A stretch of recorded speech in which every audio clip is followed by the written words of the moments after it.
In this video, you're going to see how to pinpoint exactly when the best feeding times will be for redfish, sea trout, snook, and flounder simply by looking at a tide table and weather. The key is not to focus on just the tides. For many years, I only looked at the tides. I looked at the Solunar tables, or I was looking at the tides and I was focusing on a certain tide.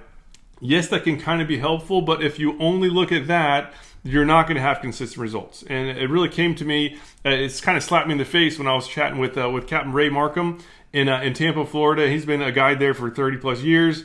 Any guide who can go in Tampa Bay and does a lot of lures and can still be making a living after 30 years, I'm going to be listening to that person because Tampa Bay has a ton of pressure. It is very tough in Tampa. And so what he mentioned, and just kind of hit me, is that it's all about looking at for changes in weather on top of the tides, right? And it makes sense because predator fish, they're just like all predators. They're going to feed when their prey is just a little bit confused or disheveled or pushed around. They're not going to be feeding when there's just nothing happening. If there's no current flow, no wind, nothing happening, they don't have an advantage. But if there was a change in wind or a change in pressure where something is changing, that's going to increase the odds of some feeding activity. But more importantly, if there's multiple things changing all at the same time, that's when you know there's going to be a good bite. So for this video, we're going to be looking at, it's called Smart Fishing Tides. This is actually a free tide platform that we put together for saltwater anglers.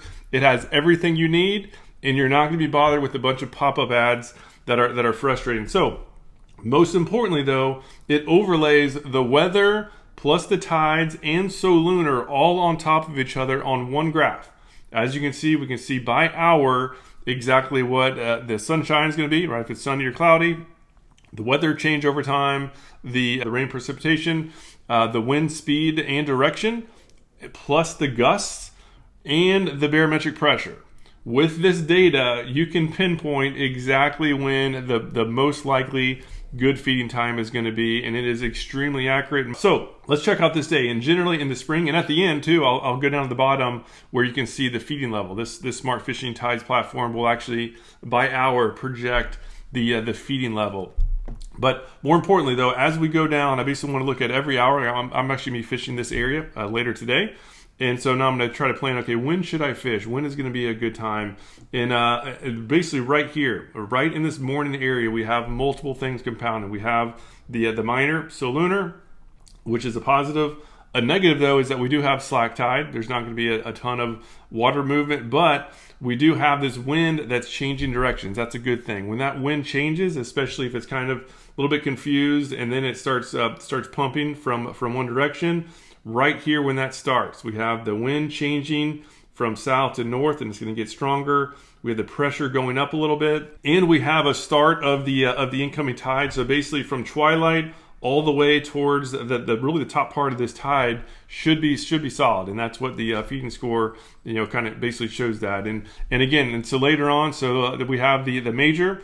The problem with the major on Solunar is that there's really not much variability on the wind. Yes, it's going to get a little bit stronger, but when I'm going to be going, both on convenience and it looks good, is that here in the afternoon we have multiple things happening as well. We have this strong outgoing current flow. This is going to be the fastest moving current during the day, and it's basically the slope of the line.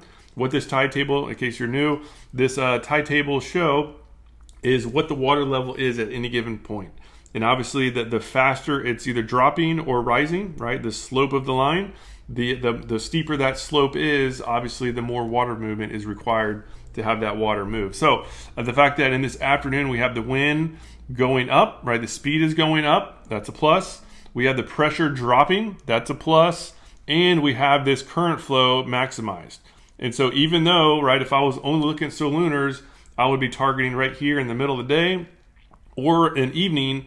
But I think even in the middle of this tide cycle, all the way till sunset, should be a very good bite, and that's what I'm going to try to be fishing. So again, think about what a predator's actually reacting to. It's not just one variable, right? It's going to be multiple variables, and so having tide charts like this that include the weather, plus the tide data, plus Solunar, is really the ultimate, and be able to pinpoint when that bite is. And again, the in case you don't want to do it yourself, this system will spit out some helpful data as well. As you can see, right, those time periods that we mentioned are all pumped up.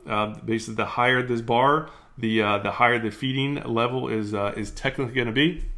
As always, though, make sure to pick out good spots. Don't make the mistake that most anglers do, where you just look at one. You look at the tides, or the Solunar, or the weather, right? But you never put all three together. For many years, that was me, and now I look at all these together. I look at these tables before every single trip, and my catch rate has significantly gone up as I started doing that. If you have any questions at all about this, or if I missed anything, leave a comment down below. This is all about helping each other out. And if you're new to this, right, if you want to check out this Tide platform, it's tides.saltstrong.com. You don't have to pay, you don't have to sign up, but when you do sign up, then you can actually favorite your Tide stations. And I actually have them in my phone, so I favorite my Tide stations. I have them on my phone, so that they're literally just one tap away. I put them on my home screen, one tap away, and I can see all my favorite Tide tables. Again, having a tide predictor platform like this is a game changer. And of course, we'll put links down below for this information. Yeah, thank you so much for your time and watching. In case you're new to Salt Strong, just know that we are an online fishing club. We're the biggest saltwater fishing club in America. We have two big guarantees. Number one, you're going to be catching more fish than ever before. While number two, you're going to be saving money on all the tackle you need. We have a tackle store as well, where we have a ton of amazing products from lures to rods and reels. And as a member, you're going to have huge savings on that gear. And now that we're over 50,000 members strong, we have a ton of different partners who are offering members discounts for their third-party platforms. Again, anywhere from kayaks to coolers, to you name it, that we have a ton of different partners out there. And because of that, most of our members save much more every single year compared to the dues that they pay. For annual plans, you actually have 365 days to make sure that you love what you're getting. For more information, go to saltstrong.com. Otherwise, thank you so much for your time and watching. Hope to see you again soon.